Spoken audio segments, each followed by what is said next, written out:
आजचा आपला टॉपिक आहे सन टॅन किंवा जे ब्लॅकनेस येतो उन्हामध्ये फिरल्यामुळे.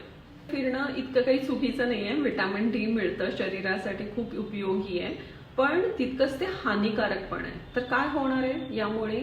आपण सततच्या उन्हामध्ये जाऊन आपली स्किन उन्हामध्ये रापली जाते किंवा करपली जाते असं म्हणतात. एक्सपोजरमुळे त्वचेवरती होणारे दुष्परिणाम हे त्यापेक्षाही भयानक आहेत.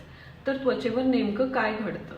त्वचेमध्ये सर्वात असणारे मेलानिन म्हणजे रंगकण हे डार्कर होतात किंवा ब्राऊन रंगाचे होतात सततच्या हानिकारक सूर्यप्रकाशात. यूव्ही आणि यूव्हीबी ही अतिनील किरण ज्याला अति नुकसान होतं जर त्वचेवर सतत त्याचा मारा होत राहिला. आणि त्वचेवरती बरेच लोक सांगतात मी त्वचेला काहीच लावत नाहीये, हे खूप चुकीचं आहे.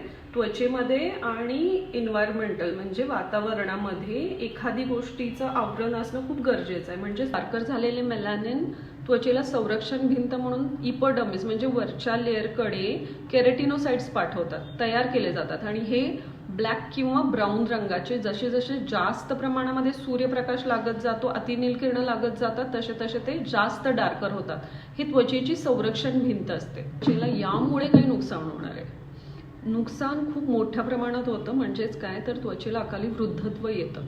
अकाली वृद्धत्व येऊन सुरकुत्या येतात, त्वचेला छोटे छोटे डार्क स्पॉट्स वाढत जाऊन ते पिगमेंटेशनमध्ये सुद्धा कन्वर्ट होतात.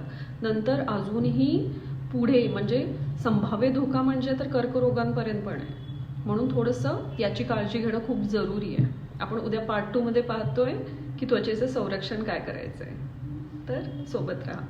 100 डेज 100 टॉपिक्स 100 एपिसोड करतोय आपण आणि तेवढे वेगवेगळे सब्जेक्ट असणार आहेत. उद्याचा नवीन सब्जेक्टसाठी मला फॉलो करा.